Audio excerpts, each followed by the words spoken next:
오늘 봉독해 주신 이 말씀을 중심으로 어버이의 용기라는 제목으로 우리 하나님 말씀을 함께 나누시겠습니다.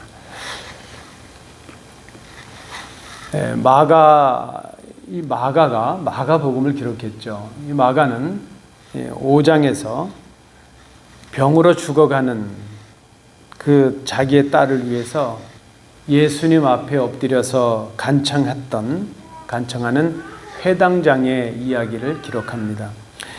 그리고 9장에 보면 변화산에서 내려오신 예수님께 나와서 귀신 들린 자기 아들을 데려와서 고쳐주시기를 간청하던 한 아버지의 이야기를 기록하고 있습니다. 그리고 오늘 본문이 있는 7장에서는 귀신 들린 어린 딸을 고쳐주시기를 간청하고 있는 한 어머니의 이야기가 기록되고 있습니다. 이들은 모두 연약한 자녀를 둔 아버지들이요, 또 어머니였습니다. 또 모두 자신들의 능력과 자신들의 힘으로 해결할 수 없는 그 자녀들의 문제를 해결하기 위해서 예수님 앞에 나온 사람들이었습니다. 우리가 성경을 보면 그들은 결국 예수님께 간청했고 예수님께서 그들의 기도를 응답하셔서 죽었던 딸이 사는 기적을 경험하게 되었습니다. 더러운 귀신 들렸던 딸이 나음을 잇는 기적을 경험하게 되었고, 악한 귀신 들렸던 아들이 나음을 얻는 기적을 경험하게 되었습니다. 이 본문들이 기록하고 있는 어버이들, 아버지들과 어머니, 그들에게서 볼 수 있는 것이 용기입니다. 용기. 그래서 오늘 설교 제목을 어버이의 용기 이렇게 붙였습니다. 병든 자신의 자녀들을 위해서, 그리고 귀신 들려 있는 그 아들과 딸을 위해서 부모된 그들이 보여주고 있는 것은 용기였다는 것입니다.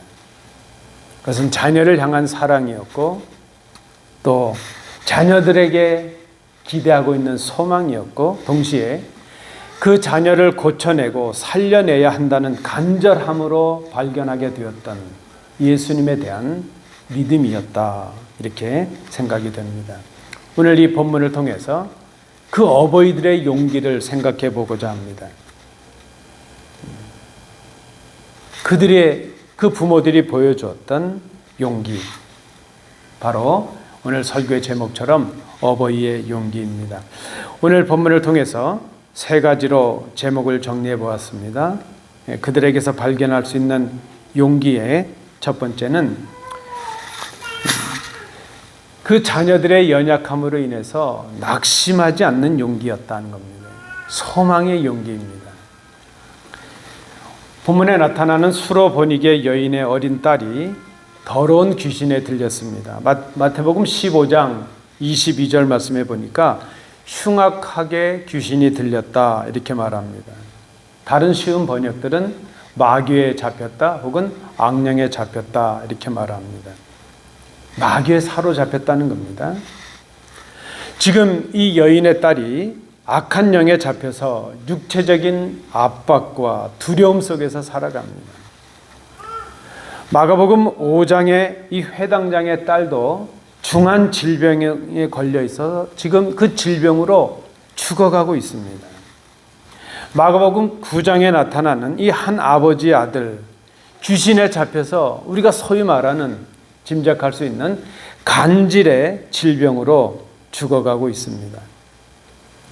악령이 발작을 하게 되면 그 아들은 거꾸러져서 거품을 내뿜고 이를 갈다가 그저 몸이 뻣뻣해지는 그런 일들을 경험하게 되었습니다. 질병으로 죽어가고 있는, 고통받는 이 아들과 딸을 바라보고 있는 그 아버지, 어머니의 마음이 어땠을까?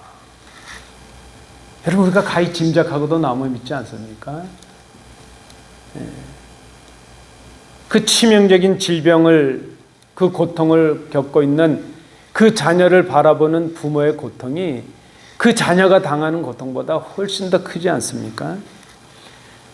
그 자녀를 바라보는 그 부모들의 한숨과 눈물과 고통이 어땠을까 하는 것을 우리는 짐작하고도 남음이 있습니다. 여러분, 그렇죠? 아들과 딸을 위해서라면 무엇이라도 할 수 있는 사람들, 그분들이 바로 우리의 부모님들입니다.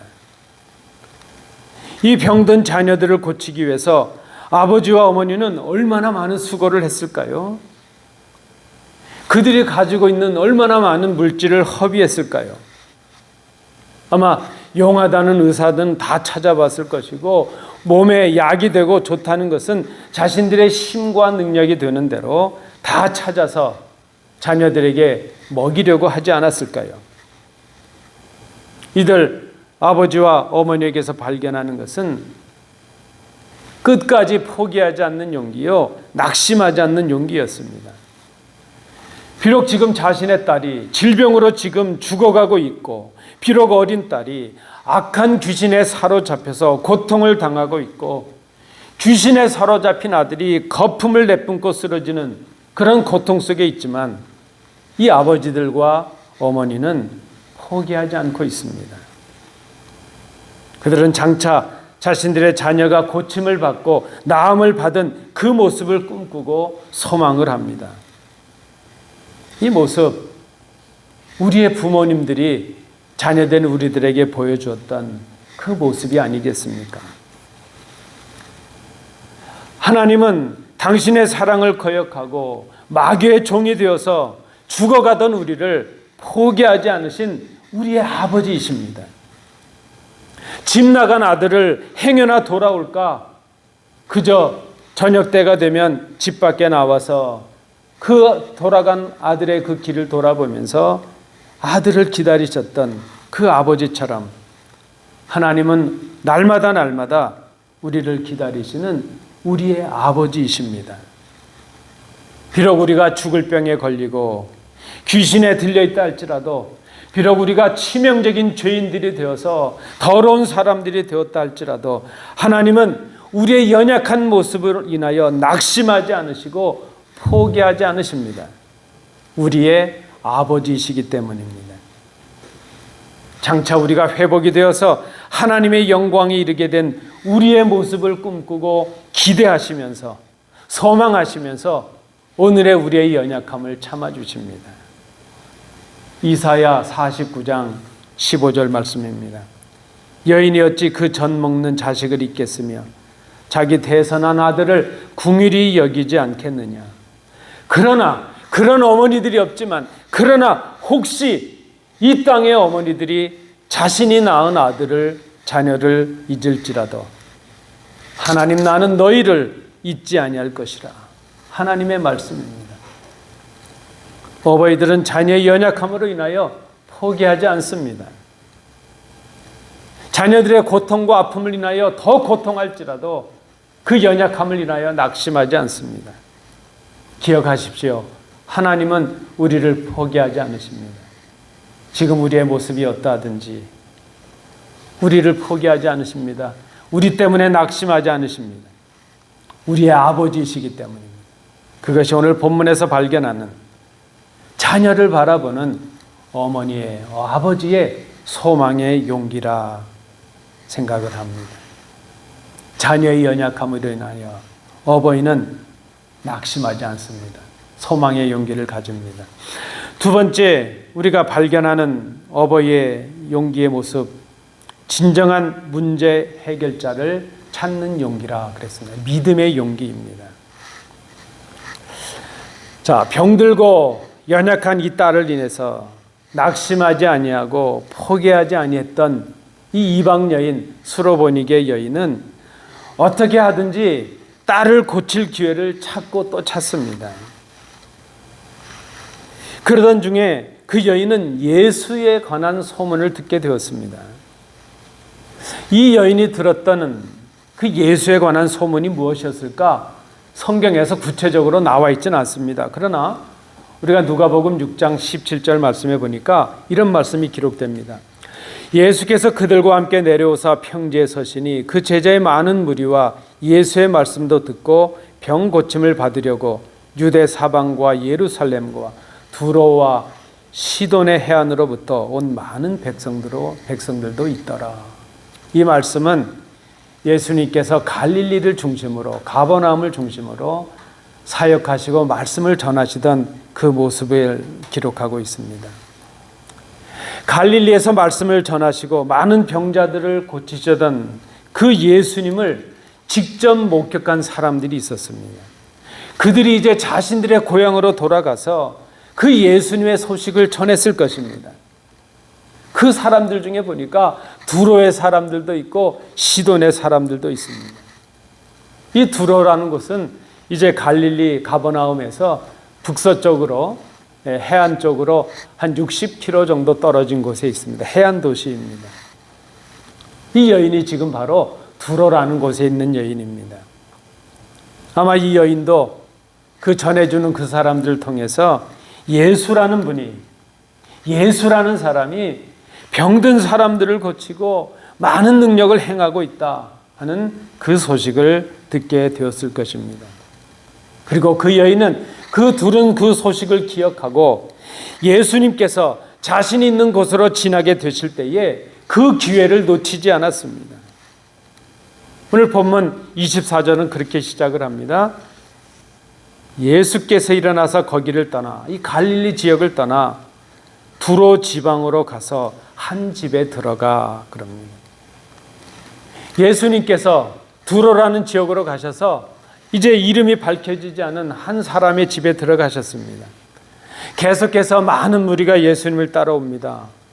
그래서 예수님은 그 많은 무리를 좀 피하고 이제 자신을 박대하고 핍박하기 시작하는 종교 지도자들을 피해서, 유대인 종교 지도자들을 피해서 이방 지역으로 피하셨습니다. 그곳이 바로 두로였습니다. 그곳에서 주님은 쉼의 시간을 갖기를 원하셨던 것으로 보입니다. 아무도 모르게 조용하게 계시려고 했는데 결국 예수님께서 그곳에 오셨다는 것이 알려졌습니다. 그 여인은 예수님에 관한 소문을 들었다는 것, 그것만으로 만족할 수가 없었습니다. 그 능력의 예수님을 통해서 자신의 어린 딸이 나음을 받기를 원했기 때문입니다. 이 여인은 이방인이었습니다. 예수님은 그렇게 이방인들을 경멸하고 무시하던 유대 사람이었습니다. 유대의 전통 가르침에 따르면 자신과 귀신 들려있는 그 딸은 부정한 사람입니다. 죄인입니다. 유대인들과 상종할 수 없습니다. 그런데 그럼에도 불구하고 이 여인은 그 모든 두려움을 이기고 예수님께로 나아갑니다.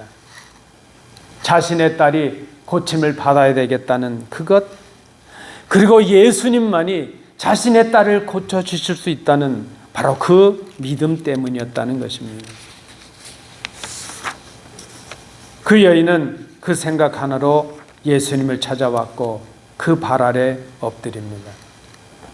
그리고 자기 딸에게서 그 더러운 귀신을 쫓아내 주시기를 간구합니다. 여러분, 5장의 회당장 야이로도 똑같은 모습을 보입니다. 그도 예수님을 보고 그 발 아래 엎드려 간청을 합니다. 내 어린 딸이 죽게 되었습니다. 오셔서 그 위에 손을 얹으사 그로 구원을 받아 살게 하소서. 당신이 내 딸에게 손을 얹어 기도해 주시면 내 딸이 살 수 있겠습니다. 변화산 아래 예수님께 나왔던 그 한 아버지도 이렇게 간구합니다. 제발 무엇을 하실 수 있다면, 내 아들을 위해서 무엇이라도 하실 수 있다면 자비를 베푸셔서 저희를 좀 도와주십시오.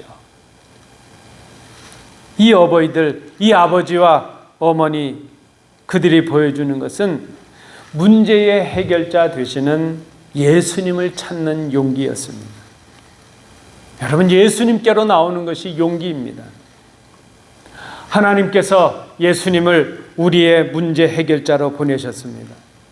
예수님은 하나님의 보내심을 받아서 이 땅에 오셔서 우리의 죄와 영생의 문제를 해결해 주셨습니다.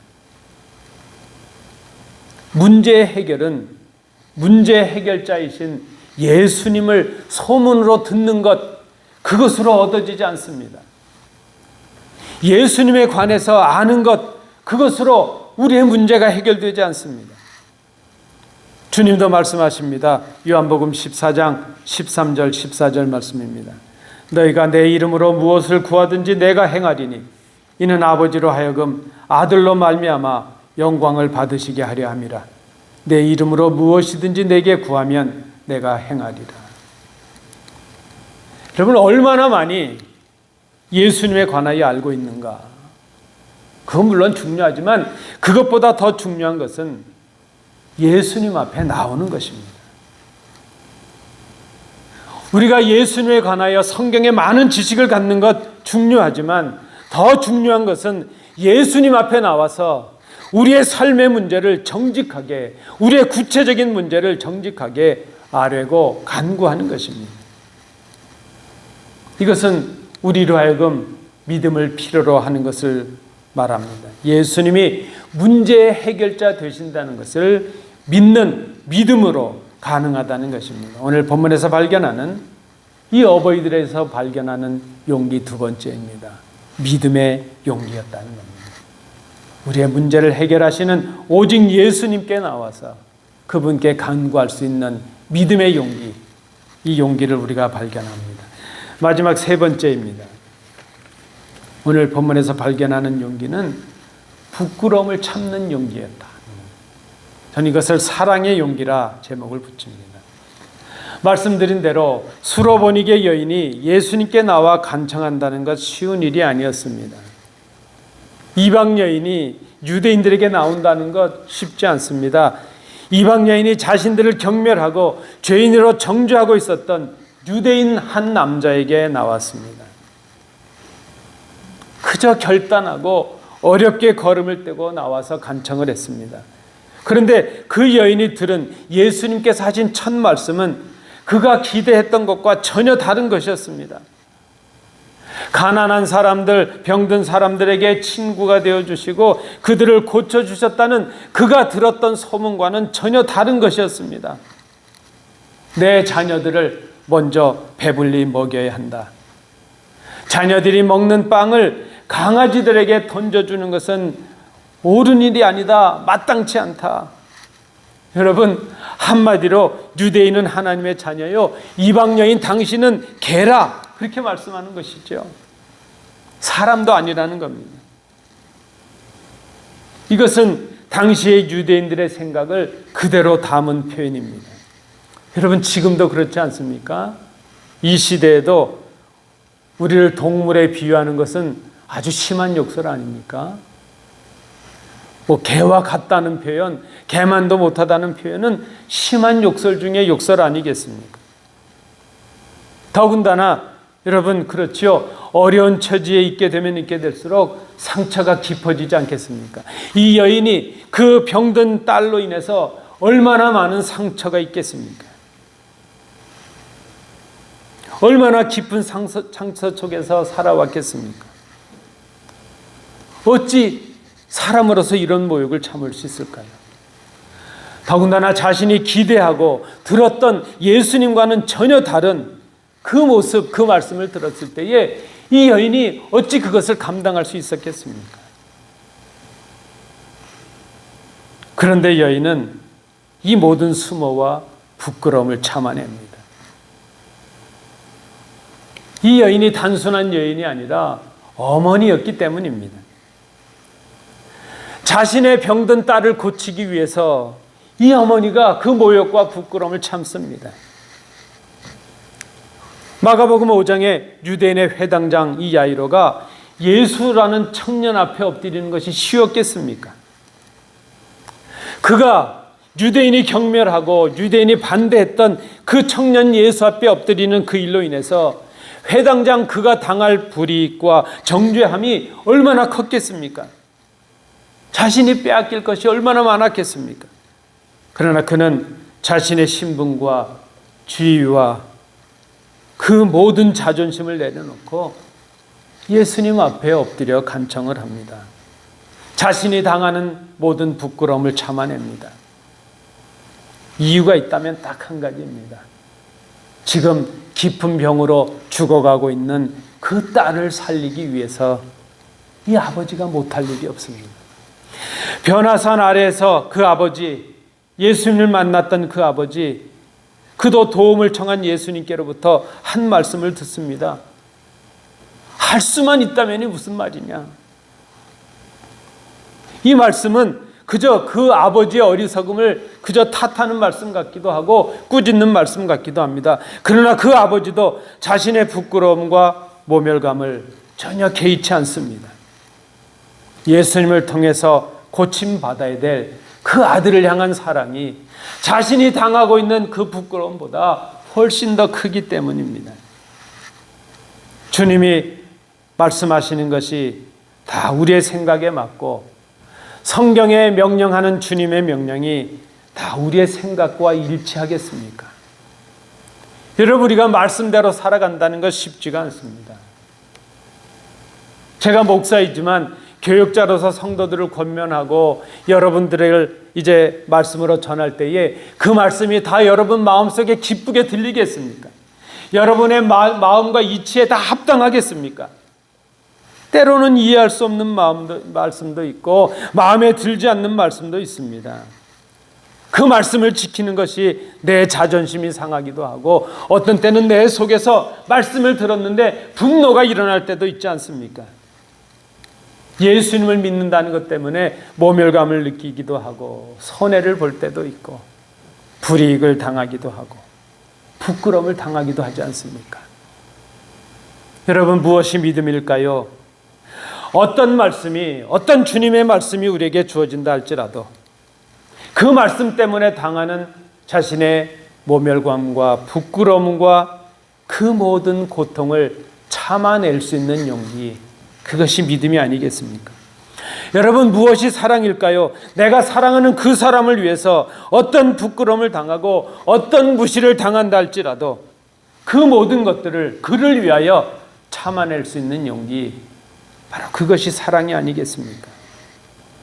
오늘 이 아버지들, 이 어머니가 보여주고 있는 것은 바로 자신의 아들과 딸을 향한 사랑이었습니다. 그 여인이 말합니다. 28절입니다. 주여 올소이다마는, 주여 옳습니다. 그러나 상 아래에 있는 개들도 주인의 아들들이 먹던 그 부스러기는 먹지 않겠습니까? 여러분, 회당장을 보십시오. 회당장이 자신의 간곡한 간청에도 불구하고 그의 간청을 들은 예수님께서 가시는 도중에 또 한 여인을 고치셨어요. 그래서 시간을 허비하셨습니다. 그래서 또 길을 가려고 하는데 집에서 사람이 와서 이 회당장의 딸이 죽었다는 소식을 전해줍니다. 여러분, 사람들은 죽으면 끝이라고 생각을 하죠. 얼마나 낙심이 됩니까? 그저 서둘러서 가셨으면 좋은데 그저 그 여인 때문에 지체하다 보니까 자신의 딸이 죽게 된 것입니다. 그때 우리 주님께서 회당장에게 말씀하십니다. 두려워하지 말고 믿기만 하라. 이미 딸이 죽었지만 그럼에도 불구하고 그는 예수님의 말씀을 듣고 따릅니다. 여러분, 죽었는데 따르라는 말씀이 주어졌는데 어찌 그 말씀을 따를 수 있어요? 그런데 그 아버지는 딸이 죽었는데도 그 말씀을 듣고 그저 따릅니다.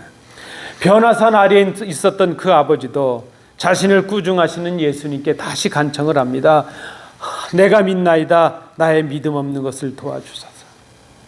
내가 어떤 부끄러움을 쓰더라도 주님의 도우심이 나에게 필요합니다. 주님의 도우심이 아니면 내 아들을 고칠 수가 없습니다. 바로 그 표현 아닙니까? 이 이들은 자신들의 자녀를 위해서 자신들이 당하는 부끄러움을 달게 받고 참아냅니다. 이 어머니, 자신의 딸을 고치기 위해서 그저 개 취급을 받으면서도 그 모욕과 그 아픔을 다 참아냅니다. 부끄러움을 다 참아냅니다.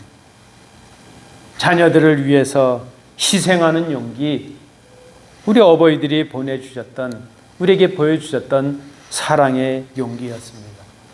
우리가 이 부모님들의 사랑과 희생을 입고 지금 이 자리에 있습니다.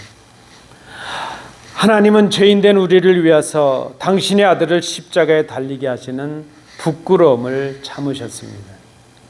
하나님의 아들이신 예수님은 우리의 구원과 생명을 위해서 그 부끄러운 십자가를 참으시고 그 당하시는 모든 부끄러움을 개의치 아니하셨습니다. 이 참으심이 바로 우리를 위한 희생이었습니다. 이 참으심이 바로 우리를 향한 사랑이었다는 것입니다. 하나님 아버지께서 우리에게 보여주신 사랑의 용기였습니다. 이 하나님의 사랑, 이 어버이의 사랑의 용기로 인해서 죽었던 딸이 다시 살아났습니다. 귀신 들렸던 딸이 나음을 입었습니다. 귀신 들린 아들에게서 귀신이 쫓겨나는 놀라운 기적의 역사가 일어났습니다. 이 하나님의 용기, 하나님의 믿음과 기대와 사랑의 용기로 인해서 우리가 나음을 입었고 생명을 얻은 사람들이 되었습니다. 하나님은 예수님을 믿는 우리에게 하나님의 자녀가 되는 권세를 주셨습니다. 요한복음 1장 12절 말씀입니다. 영접하는 자, 곧 그 이름을 믿는 자들에게는 하나님의 자녀가 되는 권세를 주셨다. 지난주 어린이 주일에 우리는 우리의 자녀들을 바라보면서 하나님 앞에서 자녀된 우리의 순종을 결단하였습니다. 그리고 오늘 어버이 주일을 맞이하면서 우리는 하나님께서 우리의 아버지가 되신다는 것을 다시 생각합니다. 하나님이 우리의 아버지가 되신다. 오늘 본문에 나타난 수로보니게 여인에게서, 그리고 회당장 야이로의 모습에서, 그리고 변화산 아래 한 아버지의 모습 속에서 우리는 우리를 향하신 하나님의 모습을 발견합니다. 그것은 우리를 자녀 삼으신 아버지의 모습입니다. 아버지는 우리의 연약함을 보고 낙심하거나 포기하지 않으십니다. 그래서 우리의 아버지이십니다.